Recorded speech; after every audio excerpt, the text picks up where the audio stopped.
Hi, my name is Cyndy McDonald. I'm an educator and a counselor, and I'm going to show you some ways to get your Common App recommender set up. It's fairly simple and straightforward, but there are some things you need to know and some questions you can ask your advisor so that you can also add them to your recommenders list. So let's get started. This assumes you already have a Common App account and some colleges on your Common App. If you don't have that, check out other videos on my channel at Cyndy McDonald's channel, and you will find other videos that show you how to set up your Common App and add colleges. So let's get started. I'm going to share my screen, and we're going to go to this Common App. I already have it open, and you need to have a Common App account, and B, you need to add some colleges to your list. So you can see it opens up on my dashboard. I've got several colleges added to my Common App.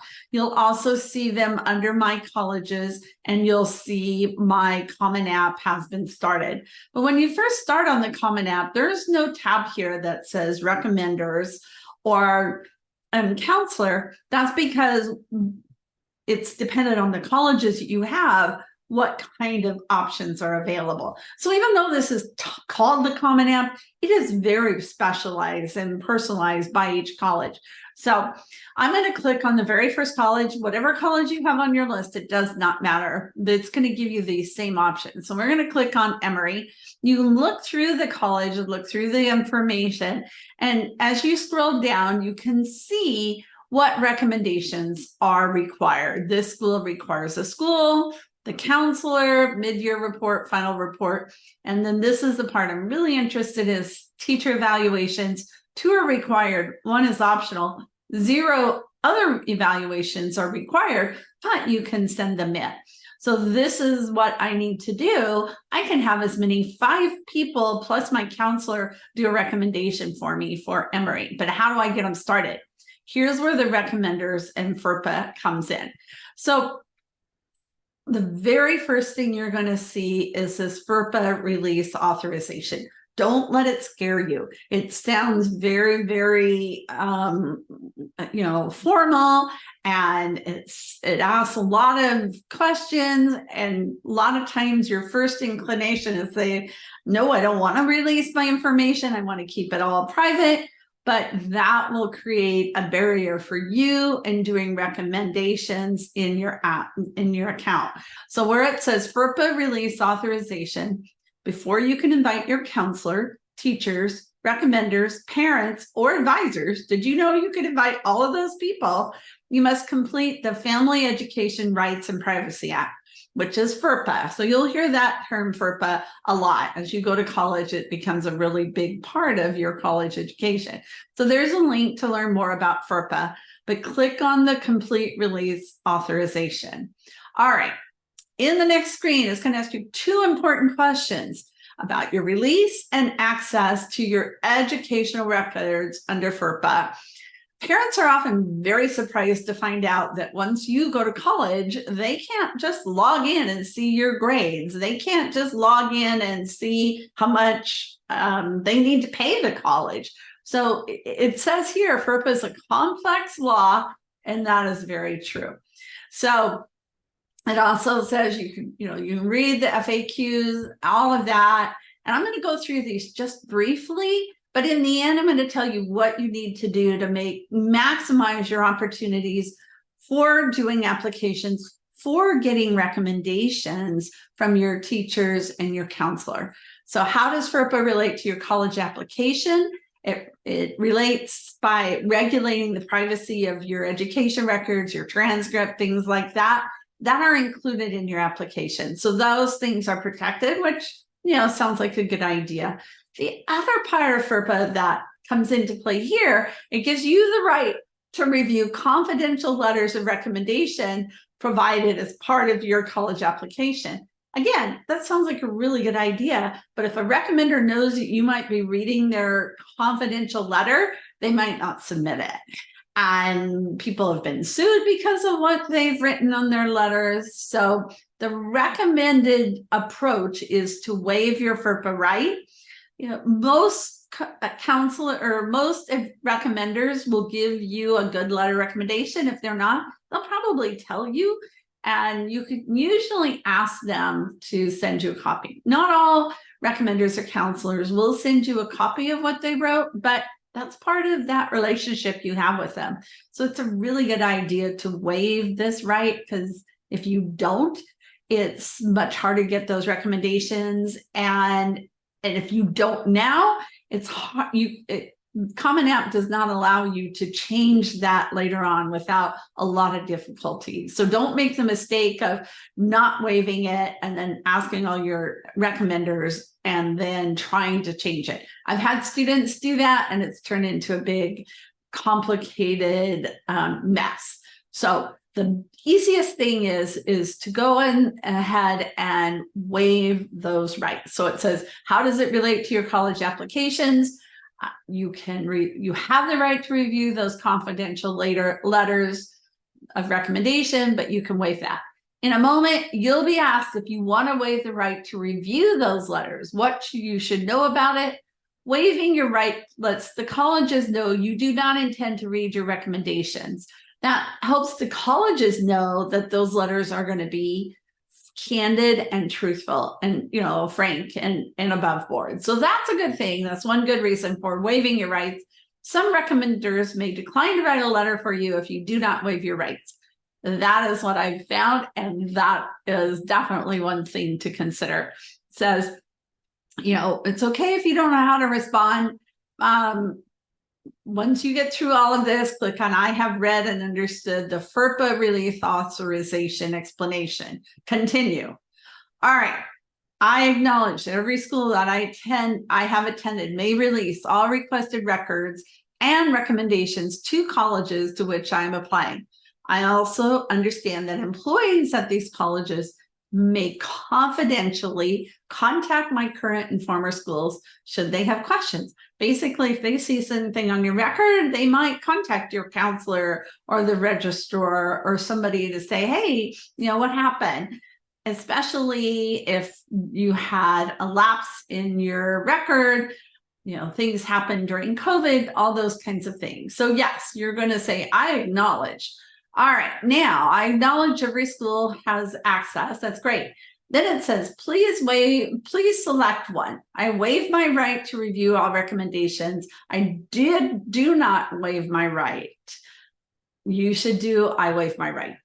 This will give you clear access and make it much easier for you to interact with your counselors and recommenders and teachers and everybody. So my recommendation as a counselor is to waive your right and then say, I understand my waiver, no waiver selection pertains to all college.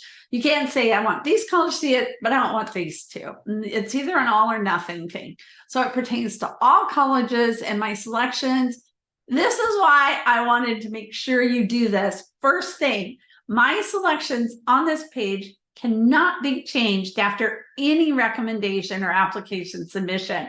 So once a teacher has submitted an application, if you checked, I do not waive my right, then you're stuck.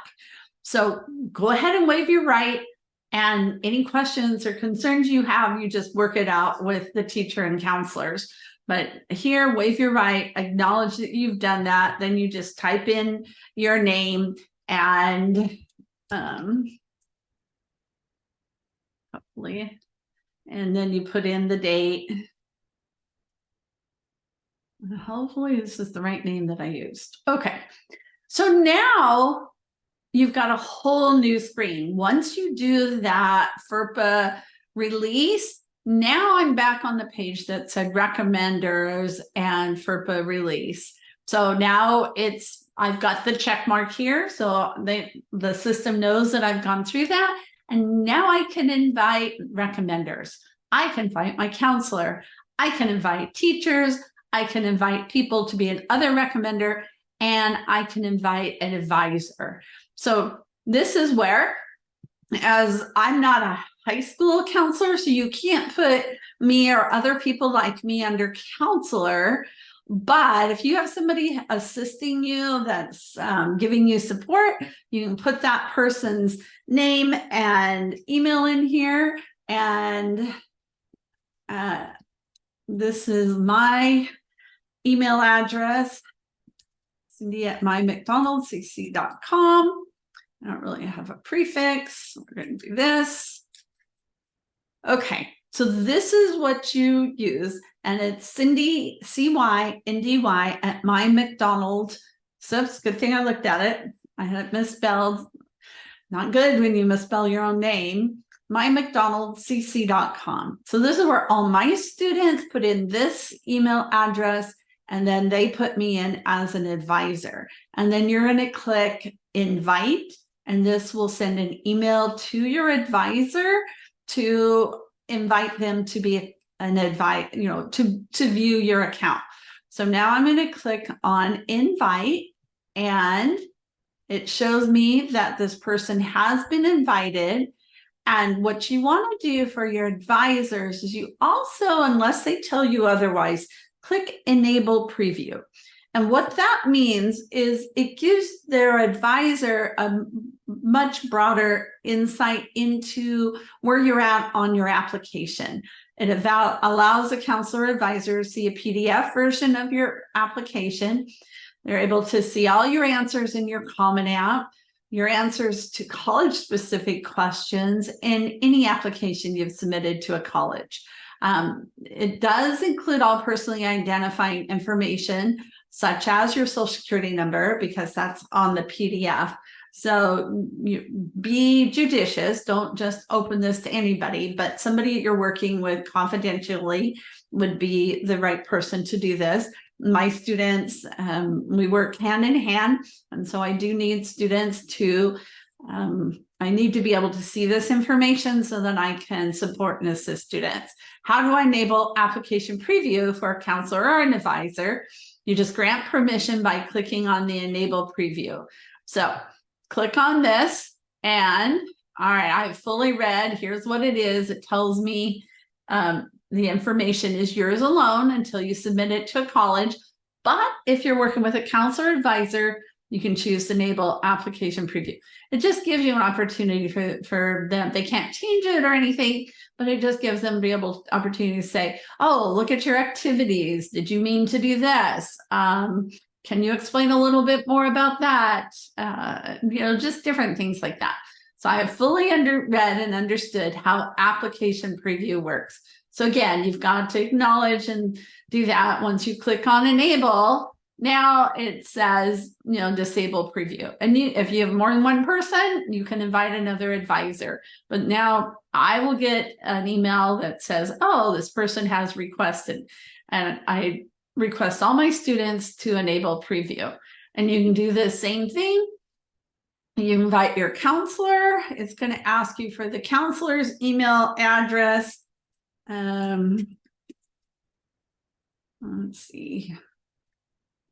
And